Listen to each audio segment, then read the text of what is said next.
नमस्कार दोस्तों, good evening. स्वागत है आपका हमारे यूट्यूब चैनल जेईएन एकेडमी पे। आज फिर हम आपके साथ हाजिर है करंट अफेयर्स की क्लास लेके। 26 मार्च का करंट अफेयर्स, जो भी इंपॉर्टेंट क्वेश्चंस होंगे, जो भी इंपॉर्टेंट खबरें हैं एग्जाम के दृष्टिकोण से, हम उन पे बात करेंगे। तो दोस्तों, आज का मोटिवेशनल कोट जो है वो है दोस्तों, मुश्किलों से भाग जाना आसान होता है, हर पहलू जिंदगी का इम्तिहान होता है। डरने वालों को मिलता नहीं कुछ जिंदगी में, लड़ने वालों के कदमों में जहान होता है दोस्तों। तो लड़ते रहिए हमेशा अपने सपनों को लेके।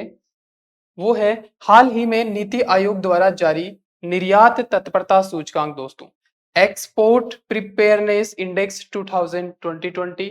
फर्स्ट जो इसका वर्जन आया था वो था 2020 में, और अब की बार जो है दोस्तों 2021 का द्वितीय संस्करण दोस्तों, सेकंड इसका संस्करण जारी किया गया है। सेकंड संस्करण दोस्तों। तो नीति आयोग द्वारा जारी निर्यात तत्परता सूचकांक 2021 में किस राज्य को पहला स्थान प्राप्त हुआ है? तो दोस्तों वो राज्य है गुजरात। आपको पता है मोदी जी यहीं से आते हैं। गुजरात एक कोस्टल जो है राज्य है, उसका जो तटीय क्षेत्र है वो अरब सागर से लगता है, तो व्यापार करना बहुत आसान है। इसी वजह से गुजरात फर्स्ट रैंक पे है दोस्तों। और सेकंड रैंक जो है वो महाराष्ट्र की है, सेकंड रैंक। आपको हम बात करें तो दोस्तों ये जो इंडिया है,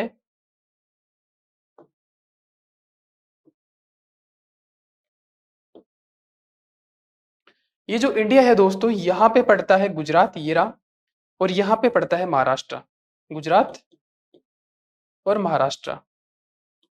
तो दोस्तों आपने देखा होगा अंग्रेजों के जमाने से लेकर मुगलों तक इसी जो तटीय इलाका है इसको लेके बहुत युद्ध हुए हैं, मारामारी हुई है, क्योंकि ये कोई भी तटीय इलाका जो होता है वो व्यापार करने के लिए बहुत सुगम होता है दोस्तों। तो इसी प्रकार, तो इसीलिए जो है वो तटीय इलाका होने के कारण गुजरात और महाराष्ट्र फर्स्ट और सेकंड पोजीशन पे है दोस्तों। नीति आयोग की स्थापना कब हुई थी? आप सबको पता होना चाहिए, ये क्वेश्चन बार बार पूछा जाता है। तो नीति आयोग जो है दोस्तों 1 जनवरी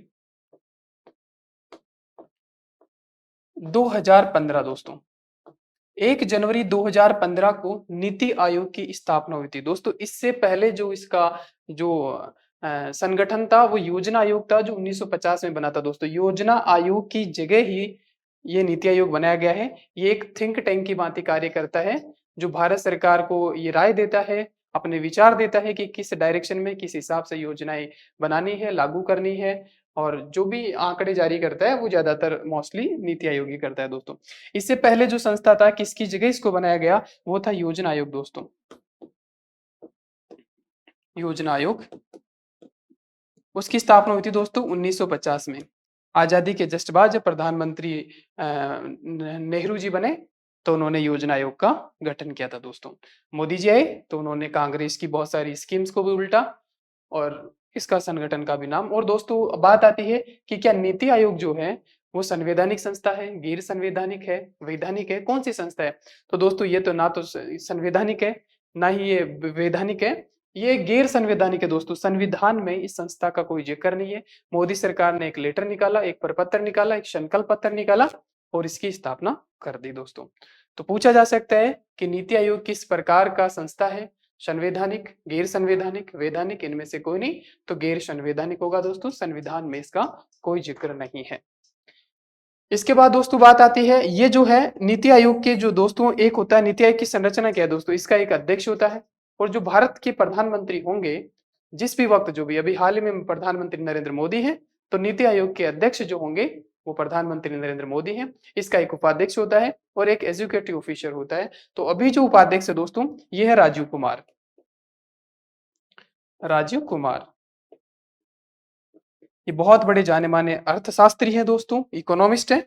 इसलिए उनको बनाया गया है क्योंकि इकोनॉमी के रिगार्डिंग ही भारत सरकार को अपनी राय देनी होती है। इसके साथ ही जो है अमिताभ कांत, ये जो है दोस्तों ये सीईओ है दोस्तों। CEO, chief executive officer, Amitabh Kant. पूछा जाता है दोस्तों, अमिताभ कांत हाल ही में इनका टेन्योर खत्म हो गया था, तो मोदी सरकार ने एक बार फिर से इनका कार्यकाल बढ़ाया है दोस्तों। तो ये अमिताभ कांत है, ये राजीव कुमार है। अब बात आती है दोस्तों, नीति आयोग के प्रथम उपाध्यक्ष कौन थे? प्रथम अध्यक्ष तो प्रधानमंत्री मोदी है। अब पिछले कितने 7-8 सालों से वही है। तो वही प्रथम अध्यक्ष भी थे। लेकिन प्रथम उपाध्यक्ष कौन है? तो प्रथम उपाध्यक्ष जो दोस्तों होंगे, नीति आयोग के प्रथम उपाध्यक्ष जो होंगे दोस्तों, छपेगा ये क्वेश्चन और राजस्थान वालों के लिए इंपॉर्टेंट है। प्रथम जो उपाध्यक्ष होंगे दोस्तों, वो है अरविंद पनगड़िया। अरविंद पनगड़िया। और ये दोस्तों कहां से थे? ये राजस्थान से थे दोस्तों, अरविंद पनगड़िया। तो इनको पहला उपाध्यक्ष बनाया गया था। और दोस्तों अमिताभ कांत है, ये 1980 बैच के आईएएस ऑफिसर दोस्तों, आईएएस इंडियन एडमिनिस्ट्रेटिव सर्विस उस बैच के तो बहुत टैलेंटेड ऑफिसर हैं, इसलिए इनको चीफ एग्जीक्यूटिव ऑफिसर बनाया गया है। तो ये था दोस्तों नीति आयोग के बारे में। और दोस्तों अगर आपको कुछ नहीं आता, अगर कहीं तुक्का भी मारना है तो ध्यान रखिएगा, नीति आयोग जो मोस्टली भारत सरकार के रिगार्डिंग रिपोर्ट्स आती है, आधी से ज्यादा नीति आयोग ही जारी करता है। तो तुक्का मारना हो तो नीति आयोग को मारना, ना कि किसी और मंत्रालय को। तो ये था नीति आयोग के बारे में। उसके बाद दोस्तों हम आगे बात करते हैं।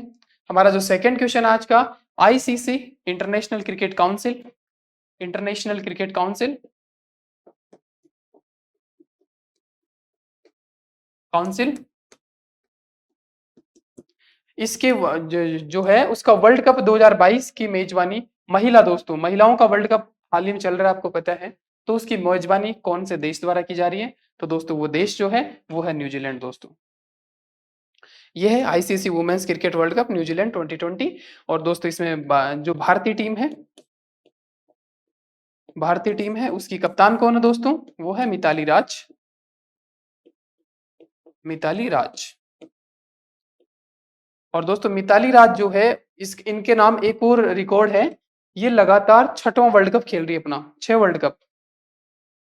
वर्ल्ड कप मतलब ऐसा इतिहास में कोई खिलाड़ी नहीं है जिसने 6 वर्ल्ड कप खेले हो। और हमारी हिंदुस्तान की बेटी मिताली राज 6वां वर्ल्ड कप खेल रही है। और दोस्तों वनडे और टेस्ट दोनों की कप्तान यही है भारतीय क्रिकेट टीम की। और जो T20 है दोस्तों, T20 जो है उसकी जो कप्तान है हरमनप्रीत कौर है दोस्तों, हरमनप्रीत कौर। और इनको 2020 का बना दिया गया है। और वनडे और टेस्ट का कप्तान मिताली राज ही है दोस्तों।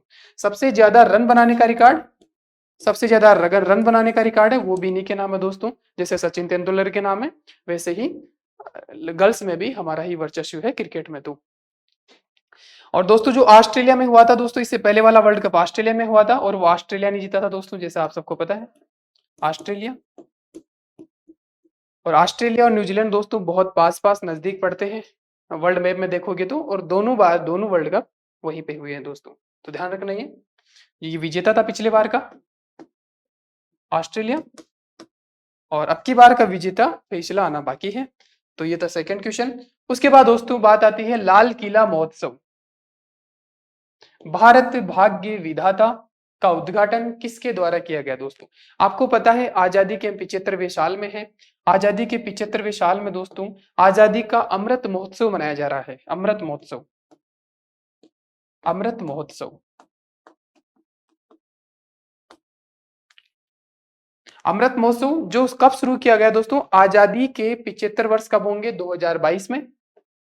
2022 15 अगस्त 2022 को में आजादी के 75 वर्ष होंगे। इसे 75 वीक पहले शुरू किया गया था, 75 सप्ताह पहले शुरू किया गया था। पूछा जा सकता है दोस्तों, सप्ताह पहले शुरू किया गया था, पहले शुरू किया। और वो कब से किया गया था दोस्तों? 12 मार्च 2021 से दोस्तों,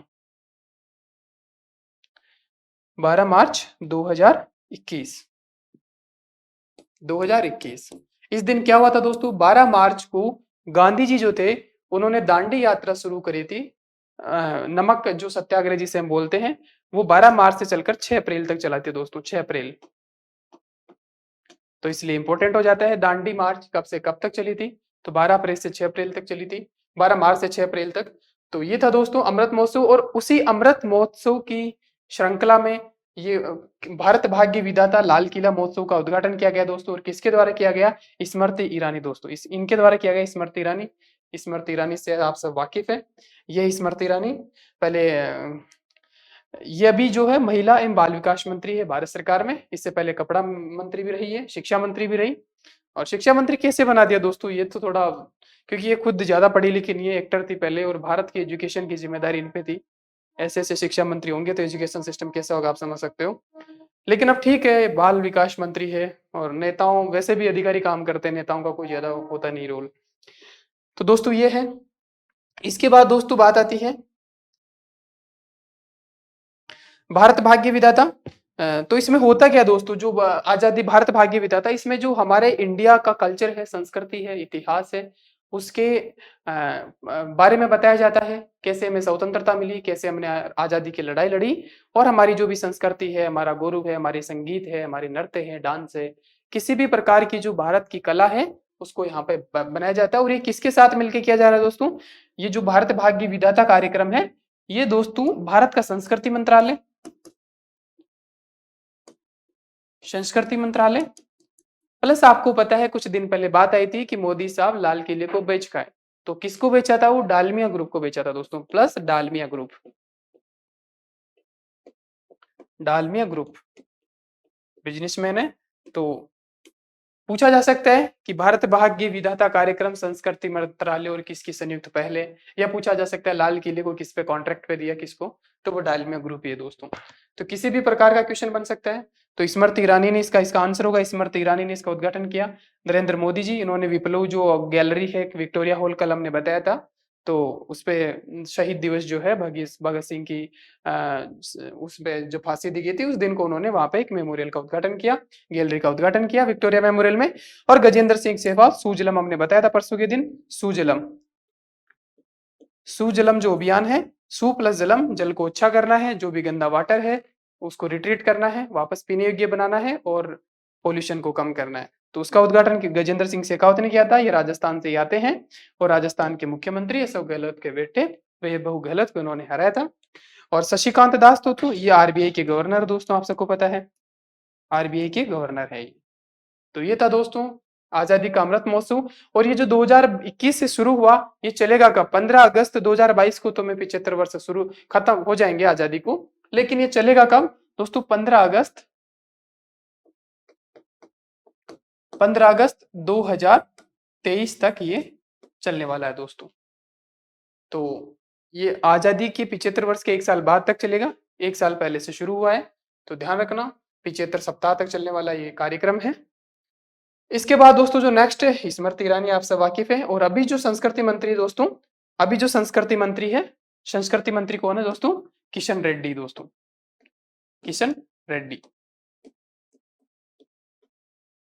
और जो राज्य मंत्री है इसी में वो है हमारे राजस्थान से आते हैं अर्जुन राम मेघवाल, बीकानेर से सांसद है अर्जुन राम मेघवाल, वो इसी में राज्य मंत्री है, संस्कृति राज्य मंत्री, तो वो है। इसके बाद दोस्तों आती है हमारा फोर्थ क्वेश्चन, भारत के किस राज्य में समान नागरिक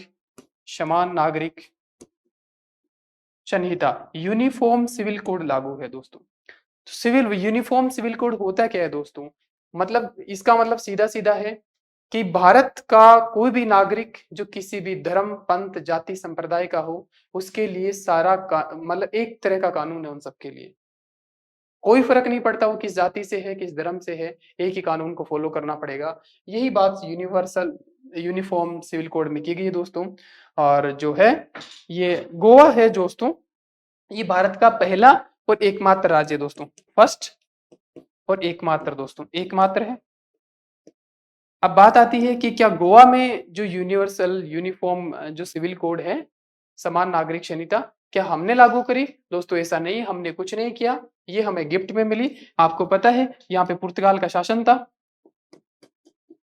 और पुर्तगाल को हमने ऑपरेशन विजय के माध्यम से पुर्तगालियों को कूटा, भगाया। और 1961 में दोस्तों 1961 में ये हिंदुस्तान का एक अखंड भारत का पार्ट बना और तभी से ये सिविल संहिता यहाँ पे यूनिफॉर्म सिविल कोड यहाँ पे लागू है दोस्तों। और बात आती है कि गोवा पूर्ण राज्य कब बना दोस्तों, तो 19 गोवा पूर्ण राज्य कब बना दोस्तों, 1987 में दोस्तों, 1987 में 1987 में गोवा पूर्ण राज्य बना। और भारत में कब शामिल हुआ, 1961 में। उसके बाद हमने 1987 में उसको, और अभी अभी हाल ही में इनके नए सीएम बने हैं दोस्तों, प्रमोद सावंत सीएम बने हैं, प्रमोद सावंत लगातार दूसरी बार इनको सीएम बनाया गया है दोस्तों। तो ये था गोवा के बारे में। और गोवा के बारे में एक और फैक्ट है, एक कि ये पूर्ण रूप से रेबीज फ्री राज्य है, ये भी है गोवा का। उसके बाद दोस्तों आता है समान नागरिक संहिता। दोस्तों यूनिफॉर्म सिविल कोड, समान नागरिक संहिता होता क्या है दोस्तों? इसके बारे में बहुत सारी डिबेट चली, आपको पता है। और इनकी इसकी जो इसकी सर्वप्रथम बात कब उठी दोस्तों? 1834 में दोस्तों, जो प्रथम विधि आयोग बना दोस्तों, प्रथम विधि आयोग भारत में अंग्रेजों के टाइम बना, प्रथम विधि आयोग। दोस्तों क्वेश्चन छपता है इसलिए मैं बता रहा हूं, इंपॉर्टेंट फैक्ट है। उसके जो अध्यक्ष थे दोस्तों, अध्यक्ष जो थे वो थे लॉर्ड मैकाले, लॉर्ड मैकाले। तो जब वो भारत पे शासन कर रहे थे तो उन्होंने ध्यान दिया कि भारत में अलग अलग संप्रदाय है, जाति है, धर्म है, इन सबके जो भी जो कानून चल रहे हैं, जैसे हम मनुस्मृति के अकॉर्डिंग चलते थे, कुछ कुछ रामायण के अकॉर्डिंग, कुछ वेदों के अकॉर्डिंग, कुछ शरीयत के अकॉर्डिंग, तो सबका अपना सिख अपने हिसाब से चलते थे। तो उन्होंने कहा कि इसको एक संहिता में बांधा जाए क्यों ना, हालांकि वो काम तब हो नहीं पाया। और हालांकि इसकी रिकमेंडेशंस पे सीआरपीसी और आईपीसी बने थे, वो आपराधिक दोस्तों, आपराधिक मतलब फौजदारी कानूनों के लिए थे दोस्तों। फौजदारी, फौजदारी का मतलब वो होता है जिसने अपराध किया हो, जैसे रेप हुआ, हत्या हुआ, ऐसे जो मामले हैं वो आपराधिक होते हैं। और एक होता है दोस्तों सिविल मामले दोस्तों, सिविल मामले, या इन्हीं को कह सकते हैं हम दीवानी मामले, दीवानी। और जो सिविल और दीवानी मामलों में वो मामले आते हैं दोस्तों, जैसे दहेज हुआ, शादी हुई, तलाक हुआ, प्रॉपर्टी का हुआ, गोद लेने का हुआ, ऐसे जो मामले हैं जिसमें समान नागरिक संहिता लागू करने की बात की जाती है। हालांकि दोस्तों जो फौजदारी है, सीआरपीसी और आईपीसी है, वो तो पूरे देश में सभी लोगों पर समान रूप से लागू है, लेकिन वो किसके लिए? फौजदारी के लिए। लेकिन सिविल मामले हैं वो धर्म के अनुसार कोर्ट अलग अलग उनको देखती है। जैसे ट्रिपल तलाक था, उसका मामला कई बार गया। तो ऐसे ही दोस्तों एक मामला आया था, आपको पता है 1985 में शाहबानो केस आया था। सुप्रीम कोर्ट ने एक वर्डिक्ट दिया था शाहबानो के पक्ष में। उनके साथ हुआ क्या था, उनके हस्बैंड ने उनको तलाक दे दिया था। तो उन्होंने भरण पोषण के लिए कुछ मांगा, तो देने से पहले वो इनकार करता रहा। और इसमें कहा गया, उस उनके हस्बैंड ने कहा कि हमारे तलाक के बाद भी, तलाक कैसे दिया, तलाक तलाक तलाक हो गया, बस इतना ही काम था। तो ऐसा फिर उन्होंने मांगा, तो उन्होंने कहा कि अगर तलाक के बाद भी हम संबंध रखते हैं तो वो हराम माना जाता है हमारे मुस्लिम धर्म में। अब भाई हराम है, लेकिन उनका तो, उनको 5 बच्चे थे, 5 बच्चों के साथ उनको घर से निकाल दिया गया। तो सुप्रीम कोर्ट ने इनके साथ न्याय किया, साहबानो। और तब से ये चर्चा चली जा रही है कि यूनिफॉर्म सिविल कोड देश में लागू होना चाहिए। लेकिन दोस्तों इसको लेके बहुत अलग अलग लोगों के अलग अलग विचार हैं। और इसमें जो हमारा संविधान है दोस्तों, ये क्या कहता है, जो आर्टिकल 14 है दोस्तों, आर्टिकल 14 है, ये बात करता है कि किसी भी भारतीय नागरिक के साथ जाति, धर्म, मूल वंश, लिंग, जन्म स्थान के आधार पे कोई भेदभाव नहीं किया जाएगा। ये बात की गई, जबकि भेदभाव हो रहा है, आपको पता है। शादी के बाद लड़की को घर छोड़ के जाना पड़ता है, लड़का छोड़ के दिखाई देखे। तो ऐसे ही होता है आज भी भेदभाव। तो ये बात तो करता है, लेकिन सही बात करता है। तो ये कहता है आर्टिकल 14 कि समान नागरिक संहिता होनी चाहिए। इसका मतलब तो यही हुआ कि भेदभाव ना हो। अगर लड़का ट्रिपल तलाक दे सकता है, तलाक तलाक, तो लड़की को भी अधिकार होना चाहिए तलाक तलाक बोल के वो भी अपना निपटारा कर ले। तो इसी प्रकार दोस्तों, लेकिन जो आर्टिकल जो 25 है दोस्तों, दोनों आर्टिकल पूछे जा सकते हैं। और जो यूनिवर्सल जो समान नागरिक संहिता है दोस्तों, ये किसमें? आर्टिकल 44 में दोस्तों। 44 समान है दोनों, 4 तो समान नागरिक संहिता आर्टिकल 44 में है। और 25 में है दोस्तों, नागरिक अपने जो धर्म है उसका प्रचार करने की, उसको मानने की स्वतंत्रता है दोस्तों। तो यही देता है कि आर्टिकल 25 इस मुद्दे पर थोड़ा जो इसके पक्ष में नहीं है उनको सपोर्ट करता है। आर्टिकल जो 14 है वो यूनिवर्सल सिविल कोड के पक्ष में है। और आर्टिकल 44 में तो सीधा सीधा कहा ही गया है कि राज्य का कर्तव्य होगा कि वो समान नागरिक संहिता लागू करे। तो ये था दोस्तों टेक्निकल पक्ष। अब कुछ लोग इस पे अलग अलग राय रखते हैं। ऐसे कहा जाता है कि आने वाले समय में ये करना पड़ेगा, समान नागरिक संहिता लागू करनी पड़ेगी, लेकिन इसके दुष्परिणाम भी होंगे। क्योंकि दोस्तों मुस्लिमों की 20 करोड़ आबादी जो प्लस 20 करोड़ प्लस है, वो ये नहीं चाहते कि समान नागरिक संहिता लागू हो। कुछ एक्सपर्ट ये राय देते हैं कि अलग अलग समय में थोड़े थोड़े सुधार किए जाए, और एकदम से जैसे 370 एकदम से हटा दिया, वैसे समान नागरिक संहिता लागू नहीं की जाए तो बेटर है, ताकि देश की शांति सौहार्दिकता बनी रहे। तो अलग-अलग लोगों के अलग-अलग मत है दोस्तों इस पे। लेकिन ये आर्टिकल पूछा जा सकता है दोस्तों कि जब से बीजेपी सरकार आई है, ये थोड़ा खबरों में है। तो आर्टिकल 44 जो है, वो समान नागरिक संहिता की बात करता है। आर्टिकल 14 है, किसी भी नागरिक के साथ जाति, धर्म, लिंग, स्थान के आधार पर भेदभाव नहीं किया जाएगा। और आर्टिकल 25 कहता है कि हर किसी को अपने धर्म को मानने और उसका प्रचार-प्रसार करने की छूट है। तो ये है दोस्तों। इसके बाद दोस्तों बात आती है रिजर्व बैंक इनोवेशन हब का उद्घाटन कहाँ किया गया दोस्तों? तो रिजर्व बैंक जो है आरबीआई, आपको पता है RBI, reserve Bank of India, इसकी स्थापना कब हुई दोस्तों? ये हम बताएंगे। उससे पहले आरबीआई इनोवेशन हब जो है दोस्तों, वो बेंगलोर में है दोस्तों। इसका बेंगलोर में शशिकांत दास जो आरबीआई के गवर्नर है दोस्तों, आरबीआई के गवर्नर आपको पता है कौन है? शशिकांत दास। हमने पहले भी बताया था शशिकांत दास। इनसे पहले उर्जित पटेल थे और उनसे पहले रघुराम राजन थे, ऑक्सफोर्ड यूनिवर्सिटी से पढ़े लिखे, काफी काबिल थे वो भी। तो शशिकांत दास अभी वर्तमान में आरबीआई के गवर्नर है और इन्होंने ही Reserve Bank of Innovation India Hub का उद्घाटन किया है दोस्तों। इसके बाद दोस्तों बात आती है आरबीआई। आरबीआई कब बना दोस्तों? तो ये बन तो वैसे गया था बहुत पहले, 1 अप्रैल 1935 को दोस्तों। 1 अप्रैल 1935 को स्थापना हुई। किन लोगों ने? कुछ मुंबई के कुछ बिजनेसमैन थे, कोलकाता के कुछ बिजनेसमैन थे, उन्होंने पैसा इकट्ठा किया। ये शुरू से दोस्तों सरकारी नहीं था। आज तो ये भारत सरकार का बैंक है, बैंकों का बैंक है, सारे भारत की इकोनॉमी की जिम्मेदारी इन पे है। लेकिन ये जब बना था ये बहुत प्राइवेट था, प्राइवेट लोगों ने, कुछ निजी व्यक्तियों ने इनको बनाया था। और 1 अप्रैल 1935, तो दोस्तों कई लोग ये तारीख भूल जाते हैं दोस्तों, एग्जाम में दे देते हैं 1 अप्रैल 2 अप्रैल। तो याद रखिए हमारा ये पैसों के रिगार्डिंग मामला है आरबीआई। तो जो हमारा वित्तीय वर्ष है, फाइनेंशियल ईयर, वो 1 अप्रैल से ही शुरू होता है और 31 मार्च को खत्म होता है। तो इसीलिए इसकी भी शुरुआत 1 अप्रैल से की गई थी। हालांकि इसका जो एक्ट था, आरबीआई एक्ट वो 1933 में पास हो गया था दोस्तों, 1934 में दोस्तों।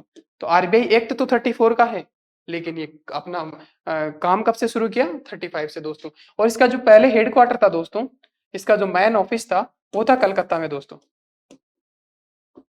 इसका कलकत्ता में था। लेकिन हुआ क्या, जब भारत आजाद हुआ, नेहरू प्रधानमंत्री बने, तो इसका राष्ट्रीयकरण कर दिया दोस्तों और इसको सरकारी बैंक बना दिया और भारत सरकार का बैंक बना दिया। और वो कब हुआ दोस्तों? वो हुआ 1 जनवरी। अब राष्ट्रीयकरण तो कभी भी कर सकते हैं, जरूरी नहीं है कि वो अप्रैल का महीना हो, नया वित्तीय वर्ष हो। तो 1 जनवरी 1949 को दोस्तों, 1949 को इसका राष्ट्रीयकरण कर दिया गया। राष्ट्रीयकरण, नेशनलाइजेशन। तो ये है दोस्तों आरबीआई के बारे में। और आरबीआई के शशिकांत दास ने ये इनोवेशन हब का उद्घाटन किया बेंगलोर में। 3 स्टार लगा लो दोस्तों, ये क्वेश्चन पूछा जा सकता है दोस्तों। इसके बाद दोस्तों जो नेक्स्ट है, ये शशिकांत दास है, आरबीआई के गवर्नर है, 17वें गवर्नर है। इनसे पहले उर्जित पटेल थे, उससे पहले रघुराम राजन थे। इसके बाद दोस्तों ब्रह्मोस किस प्रकार की मिसाइल है? ये जिसका इंतजार कर रहे थे हम दोस्तों, हमने बहुत सताए, इससे इससे पाकिस्तान को बहुत सताया हमने।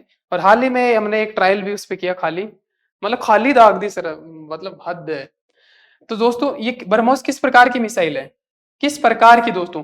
तो मिसाइलों में बहुत सारे प्रकार होते हैं दोस्तों, उनकी स्पीड के आधार पे जो है वो सबसोनिक होता है, सुपरसोनिक होता है, हाइपरसोनिक होता है। 3 प्रकार होते हैं। सबसोनिक का मतलब इसकी स्पीड कम है, सुपरसोनिक की फिर ज्यादा है, हाइपरसोनिक की फिर ज्यादा है। तो इसकी जो सबसोनिक की होती है वो बिलो 1 होती है दोस्तों, 1 मैक।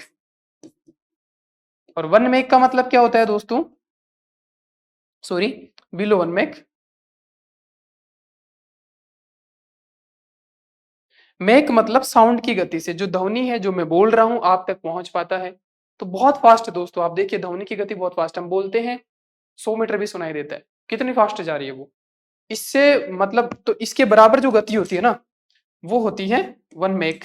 1 मैक से कम अगर गति होती है तो सबसोनिक है। इसमें क्या आती है दोस्तों? निर्भय जो हमारी मिसाइल है, निर्भय एग्जाम्पल याद रखिएगा, निर्भय मिसाइल जो है वो सबसोनिक है। सुपरसोनिक में कौन सी गति है दोस्तों? 1 मैक से 5 मैक तक, 1 मैक से 5 मैक के बीच में जो स्पीड होगी वो होगी सुपरसोनिक। और ये जो ब्रह्मोस मिसाइल है ये दोस्तों सुपरसोनिक मिसाइल है और इसकी गति है 2.8 मैक। इतनी फास्ट है दोस्तों, ध्वनि की गति से 3 गुना। सोचिए आप कितनी फास्ट जाती है, मतलब 3000 किलोमीटर पर घंटे की स्पीड से चलती है दोस्तों। देखिए आप, 3000 किलोमीटर पर घंटे, 2 मिनट में जयपुर से दिल्ली, इतनी फास्ट है ये। तो ये जो सुपरसोनिक मिसाइल है पूछा जा सकता है। आप बात आती है हाइपरसोनिक दोस्तों, तो इसका आंसर यही होगा किस प्रकार की मिसाइल है, सुपरसोनिक। लेकिन हम बता देते हैं हाइपरसोनिक क्या होता है। हाइपरसोनिक की जो स्पीड होती है वो 5 मैक से लेकर 10 मैक के बीच में होती है दोस्तों, मतलब 10,000 किलोमीटर प्रति घंटा। और ये किसके पास है, रशिया के पास है, अमेरिका के पास है, चाइना के पास है, नॉर्थ कोरिया के पास है, वो किंग जो मुंग जो संकितानस है ना, वो भी इसी मिसाइल रखता है। और ऐसा कहा जाता है, ये राज की बात है, कि भारत सरकार ये बताना नहीं चाहती कि हमारे पास हाइपरसोनिक मिसाइल है, ताकि हम गुप्त रखें और किसी दिन सरप्राइज दे दें, जैसे हमने सर्जिकल स्ट्राइक किया, जैसे हमने ब्रह्मोस मिसाइल छोड़ी, ऐसे हम किसी दिन युद्ध में, ताकि हमारी शक्ति का लोग गलत अंदाजा लगाए और हम एक उभर कर सामने आए। कभी अगर युद्ध, भगवान ना करे युद्ध हो, लेकिन कभी हो, तो हमारी ये जो हाइपरसोनिक मिसाइल है हम तभी लॉन्च करें। तो भारत भी डीआरडीओ जो बनाता है, ये सब डीआरडीओ बनाता है, आपको पता है मिसाइलें ज्यादातर डीआरडीओ। तो ये छुपा के रखिए हमने, ब्रह्मोस 2 नाम दिया गया उसको, हाइपरसोनिक मिसाइल भारत के पास भी है दोस्तों, ये मान के चलिए। और इसका जो बेस्ट एग्जाम्पल वो है किंजल। किंजल ये किसकी है दोस्तों, रशिया की है, रूस की है। और हाल ही में यूक्रेन पे ये ट्रायल किया था रशिया ने दोस्तों। तो ये था मिसाइल का, डीआरडीओ बनाता है, हमारी जो ब्रह्मोस है सुपरसोनिक मिसाइल है दोस्तों। कितना गजब कर दिया ना, मैं कुछ दिन पहले हमने अटैक कर दिया, खाली ट्रायल कर दिया दोस्तों पाकिस्तान पे, और उसके एरिया में 124 किलोमीटर अंदर तक हमारी मिसाइल जा घुसी दोस्तों, उनको पता ही नहीं है, उनको सुबह पता चलता है दोस्तों। सोचिए उनका जो रडार है, एंटी मिसाइल रडार सिस्टम जो है उनका, वो ट्रेस ही नहीं कर पाया, इतनी फास्ट है ये। कब जाके घुसी कब गिरी उनको तो सुबह पता चलता है। और अब कहते हैं हम रिवर्स इंजीनियरिंग करेंगे दोस्तों। रिवर्स इंजीनियरिंग क्या होता है, वो कहते हैं कि मिसाइल के जो ब्रह्मोस है वैसे ही हम इसको देख के इसके टुकड़े टुकड़े जोड़ के हम इसे नई मिसाइल बना देंगे। बताओ, अगर ऐसा होता तो हम राफेल नहीं बना देते, क्यों खरीदना पड़ता, एक खरीदते, बाकी के राफेल हम बना देते। मतलब अजीब बातें करता है पाकिस्तान भी। हाँ ये अलग बात है, उन्होंने परमाणु बम ऐसे ही बनाया था चुरा चुरा के, लेकिन अब आज के दौर में रिवर्स इंजीनियरिंग करना थोड़ा मुश्किल हो गया है दोस्तों। तो ये था। इसके बाद है दोस्तों, किस भारतीय कंपनी को फीफा विश्व कप 2022 के लिए स्पॉन्सर चुना गया दोस्तों। फीफा वर्ल्ड कप कहाँ हो रहा है आपको पता है दोस्तों। फीफा वर्ल्ड कप पहले तो है क्या, ये फीफा किससे रिलेटेड है दोस्तों, ये है फुटबॉल से रिलेटेड। फुटबॉल जो होता है उससे रिलेटेड पूछा जा सकता है, फीफा वर्ल्ड कप किससे संबंधित है। और जो दोस्तों इसके लिए स्पॉन्सर जो ये हो कहाँ रहा है दोस्तों, कतर में। कतर, कतर की राजधानी कहाँ है, दोहा में, दोहा। किसी को काट दो दोस्तों, कतर मतलब काटना, काटोगे तो कितने पार्ट हो जाएंगे उसके, दो। तो कतर की राजधानी कहाँ है, दोहा। तो इससे बढ़िया तो कोई हो नहीं सकता याद करने का तरीका। कतर काटा तो उसके दो पार्ट हो गए, दोहा उसकी राजधानी है। और फीफा वर्ल्ड कप 2020 जो हो रहा है वो दोहा में होने जा रहा है। और इसकी जो स्पॉन्सर्ड कंपनी है वो बाइजूस। बाइजूस का नाम तो आपने सुना ही होगा, एक एजुकेशन ऑनलाइन प्लेटफॉर्म है जिसपे बहुत सारे आपने देखे होंगे, शाहरुख खान के एड भी आते हैं। तो वही बाइजूस द लर्निंग ऐप ये स्पॉन्सर कर रहा है दोस्तों इसको। इसके बाद दोस्तों नेक्स्ट क्वेश्चन है, विश्व का पहला वन्य जीव संरक्षण बॉन्ड। बहुत ही इंपॉर्टेंट क्वेश्चन है दोस्तों, किसने जारी किया। जैसे हमने पहले सुना था ग्रीन बॉन्ड, मसाला बॉन्ड, वैसे ही वन्य जीव संरक्षण बॉन्ड एक नई अवधारणा है दोस्तों वन्य जीव को बचाने के लिए। और ये जो है काला गेंडा दोस्तों, काला गेंडा है, कहां पाया जाता है दोस्तों, अफ्रीका में पाया जाता है।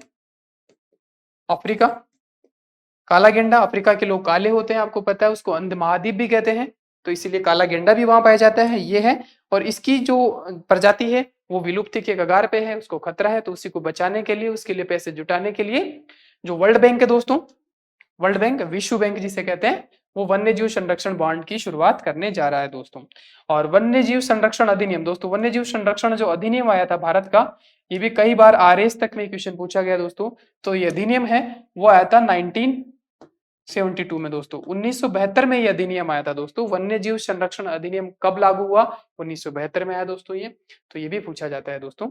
और ये काला, ये वर्ल्ड बैंक ने जारी किया है। तो ये था दोस्तों। इसके बाद आता है न्यू डेवलपमेंट बैंक के वर्तमान अध्यक्ष कौन है दोस्तों, ये इनको देखिए ध्यान से, ये है मार्कोस ट्राइजो। पूछा जा सकता है दोस्तों न्यू डेवलपमेंट बैंक किसने बनाया दोस्तों, ब्रिक्स ने बनाया, BRICS, Brazil, Russia, India, China, South Africa, BRICS, इसी ने बनाया न्यू डेवलपमेंट बैंक दोस्तों। कब बनाया दोस्तों, 1 जनवरी 1915 में दोस्तों, 2015 में दोस्तों।